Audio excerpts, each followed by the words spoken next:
संभल का भी संदर्भ है, लेकिन मोहन भागवत जी ने ये कहा कि कब तक मस्जिदों के नीचे मंदिर और शिवालय हम ढूंढते रहेंगे। इस पर मैं आपकी व्याख्या और आपका अप्रोच जानना चाहता हूं। देखिए, संभल एक सच्चाई है। संभल श्री हरि विष्णु जी के 10वें अवतार की भूमि है। ये भारत के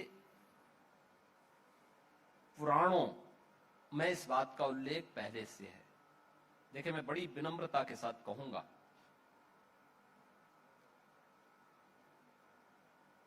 संभल की सच्चाई को आपको पुराणों के माध्यम से देखना चाहिए। आपका पुराणों में विश्वास न हो, कोई इस्लाम का अनुयायी है, आईने अकबरी अबुल फजल की इस पुस्तक को वो देख ले। वे स्वयं इस बात को कहते हैं कि मीर बाकी ने 1526 में श्री हरि विष्णु का मंदिर तोड़ करके एक मस्जिद नुमा ढांचा एक खड़ा किया है। उससे पहले पुराणों का जो इतिहास है भारत के अंदर, वह 3500 से लेकर के 5000 वर्षों का के बीच का कालखंड का है। पहला महापुराण श्रीमद् भागवत महापुराण है। श्रीमद् भागवत महापुराण श्री कृष्ण द्वैपायन व्यास जी के नेतृत्व में रचा गया था। और उसके उपरांत जो पुराणों की शैली क्या होनी चाहिए, उसकी शब्दावली कैसे होनी चाहिए, ये आधारशिला उन्होंने रखी। उसी में 18 पुराण बने, 18 उपपुराण बने। कई पुराणों में इस बात का उल्लेख है कि कब श्री विष्णु का 10वां अवतार होना है और भूमि संभल है। मैं पूछना चाहता हूं, मीर बाकी ने 1526 में क्यों उस मंदिर को तोड़ा? क्यों तोड़ा? 1526 में संभल में, 1528 में अयोध्या में से राम जन्मभूमि का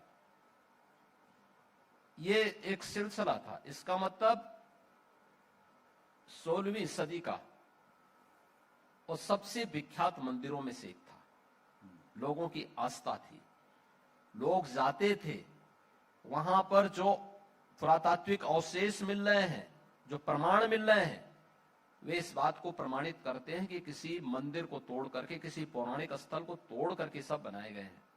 मैंने 3500 से लेकर यानी सन 2000 ईस्वी से, सन से पहले से लेकर के और 5000 वर्षों के कालखंड की मैं चर्चा कर रहा हूं। इस्लाम का उदय हुए 1400 वर्षों का इतिहास है, उससे पुराना नहीं है।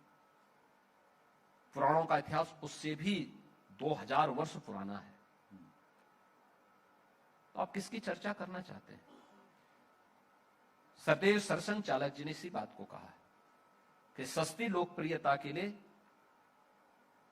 जिसकी मर्जी आ रही है वो जाकर के एक पीआईएल कर रहा है। ये क्या तरीका है भाई? आप उन मुद्दों को उठाइए जिसमें वास्तविकता है। सत्य को आप अधिक दिनों तक धूल से ढक नहीं सकते। सत्य सामने आएगा और अपना सही रूप जरूर दिखाएगा। संभल वही सही रूप दिखाई दे रहा है और संभल उसी दिशा में आगे बढ़ रहा है।